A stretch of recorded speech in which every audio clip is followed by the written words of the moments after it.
Camélia Jordana. Vous savez, c'est ce que je dénonce tous les jours. Ces faussaires de la banlieue, ces gens qui se foutent de notre gueule et qui ne respectent pas les gens qui ont vécu toute leur vie, toutes les misères possibles et imaginables et qui en font pas tout un boucan. Je me présente pour ceux qui ne me connaissent pas, comme dirait l'autre, Patrice Carteron. Mais là, c'est important que je le dise. Patrice Carteron, fils d'ouvrier, un père qui travaillait, une mère qui ne travaillait pas à l'époque, jusqu'à mes 10-15 ans, mes 10-12 ans, elle ne travaillait pas. Élevé à la Grande Borne, la ville la plus pauvre de France. Donc j'ai vu ce qui se passait dans les cités, ok? Dans toute ma vie, j'y ai vécu à Grigny pendant 33 ans. J'ai 41 ans, 33 ans. 33 ans de ma vie dans les banlieues, dans la cité. Et avec la boxe, vous savez, j'ai dû aller m'entraîner d'ici à Bobigny, à Drancy. Je suis allé partout. Partout, partout. Plicht, partout, partout. Et il y a bien un truc que je sais par expérience, c'est qu'il n'y a pas, comment dirais-je, les femmes en banlieue, elles ont peut-être des soucis pour sortir, parce que, bon, il y a petits sauvages, etc., etc., mais elles ne se font certainement pas agresser par la police en permanence, etc. Donc quand j'entends les conneries de Camélia Jordana, qui ose nous dire, euh, j'ai peur quand je vais en banlieue avec mes cheveux frisés. Maintenant, moi, quand je vous sors mon CV, je vais sortir le sien. Camélia Jordana, fille de thérapeute et de patron en BTP, élevée sur la côte d'Azur, dans la commune de La Londe-les-Morts. La Londe-les-Morts, pour ceux qui ne connaissent pas, c'est une belle, c'est dans le Var, c'est une commune résidentielle de 10 000 habitants, connue pour ses plages huppées, et c'est ultra résidentiel, d'accord? C'est chez les bourgeois. Cours de théâtre, cours de piano, bref, ça allait pas à la maison de quartier. Vous voyez, ça n'a pas connu la maison de quartier. Mais elle a un avantage aujourd'hui. C'est que aujourd'hui, quand tu es un faciès dit de basané, de noir ou d'arabe, tu peux te lancer dans ce genre de conneries et dire que tu es de la cité. Combien de blancs je dédicace à tous ceux que je connais, Gilou, etc., qui sont nés, etc., n'en font pas tout un boucan, ont vécu toute leur vie à la Grande Borne et ils vivent encore. Et t'as ces gens qui osent, mais sans pitié, venir vous raconter des conneries, poser des conneries sur la cité, alors même qu'ils n'ont jamais vécu là-dedans. Prêts à prendre, pour se faire, pour vendre des disques, prêts à parler d'une histoire morbide. Le pauvre, le gars qui est décédé, la police fait son enquête. Nous verrons s'il a été, comment dirais-je, si le garçon Adama Traoré a été assassiné par la police. Pour le moment, moi, je suis pas la justice. Nous verrons ce que dit la police. Entre-temps, elle prend ça, elle sort ça pour se donner une caution. Mais sortons de ce débat, dans ce truc, tu n'es pas la justice ou quoi que ce soit. Toi, tu es qui en banlieue?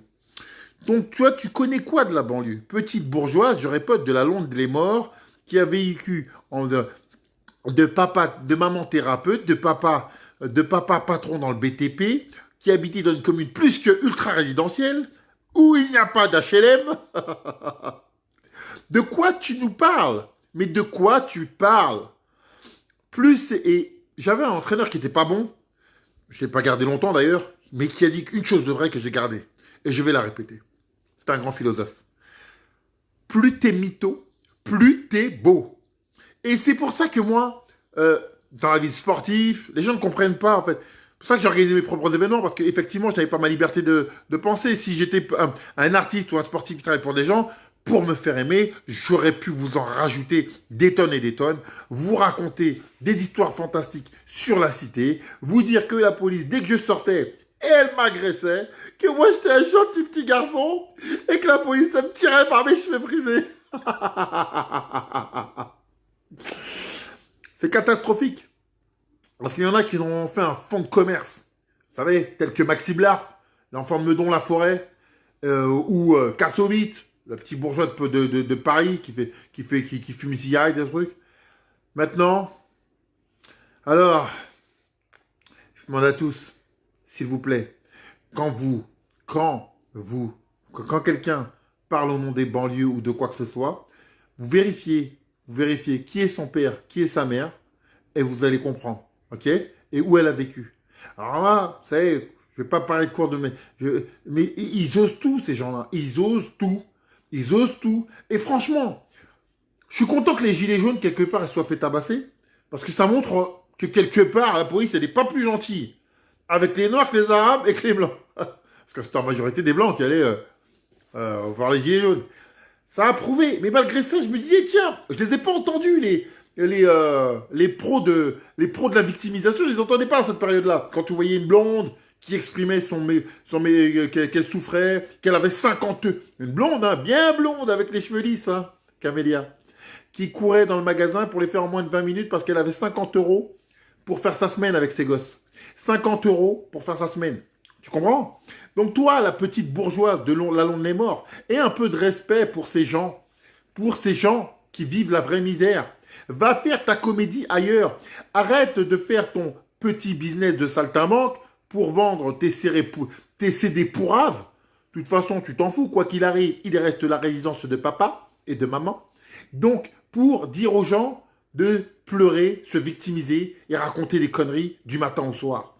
Je sais que c'est un fonds de commerce sans fond et sans risque surtout. Parce qu'avec ça, tu ne te feras pas détester. Au pire, on dira que tu es une fille, on dira que tu es une fille. Au pire, tu auras les autres, tu vas dire, ah, c'est des fachos parce qu'ils ne sont pas d'accord. Alors écoute-moi bien, toi. Moi, je suis tous les jours dans la banlieue, je suis toujours à Grigny, je donne des cours de boxe aux enfants, à tout ce qui bouge. Moi, j'ai des enfants qui il n'y a même pas un mois avant ce confinement, étaient contents que je leur donne 3 pommes. Alors moi, écoute-moi bien, je suis gêné d'entendre des conneries pareilles et je peux pas te laisser raconter tes conneries au nom de la banlieue et te servir de faits morbides pour justifier ta connerie. D'accord? Occupe-toi de la Londe les Morts, occupe-toi de la résidence de papa, vends tes CD et passe ton nouveau film Chérie, passe-moi le beurre 2, que je n'ai pas vu. Occupe-toi de toi et parle-nous de ce que tu connais. Du théâtre. Tu vois, moi j'ai fait du théâtre. Tu vois, moi l'enfant de la cité, j'ai fait du théâtre à 30 ans. 300 E. J'étais 300 E par mois. C'est cher. T'as pris des petits cours de piano à 7 ans. Tu vois, t'es dans un autre monde. Tu comprends? Quand j'étais avec tous les petits bourges là, oh, j'étais égaré. J'avais des enfants des fils de, tout ça. Et ils s'éclatent, tout ça. Moi, j'étais là, sa race. Faut que je récupère mon oseille, moi. Les 300 E, faut que je les récupère. On n'est pas dans le même monde. Alors, s'il te plaît, arrête de tirer les gens vers le bas. Raconter tes conneries au nom de ton business. Fais ton business sur autre chose. Va t'occuper. Va t'occuper de ta petite vie. Hein, tant que tu y es, tu sais quoi, je vais te donner un bon fonds de commerce. Tu sais quoi, mets le hijab, va faire la meuf qui a fond dedans, va faire la meuf qui a souffert. Arrête ton baratin au nom des gens de banlieue. S'il te plaît, ne parle pas des gens de banlieue. Moi, je ne parle pas en leur nom, moi, je te parle dans moi. Et moi, je te parle de ce que j'ai vécu. Je jure devant Dieu que ce que tu racontes. Et d'ailleurs, il y a des preuves qui le disent, il y a des choses qui le disent tous les jours. Attends, voilà. Il y a un truc qui le dit tous les jours, en fait. Hein. En prison, 96% des gens qui sont en prison sont des hommes. Et même pas 4% sont des femmes. Soit, en France, que 2500 femmes.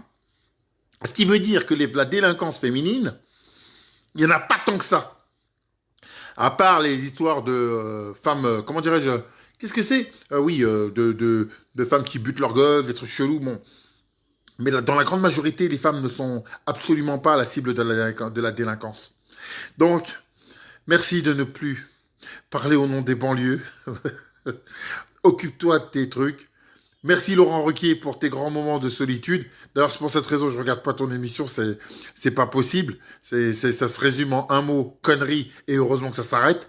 Parce que c'est nos impôts qui payons ces conneries. Et s'il te plaît, prends des gens arrêtez avec ça. Arrêtez de nous parler de ce que vous ne connaissez pas. Merci à tous. Voilà. Voilà, c'est bon. Tac, tac, je fais. Voilà. Voilà, j'ai tout dit. Voilà. Merci à tous.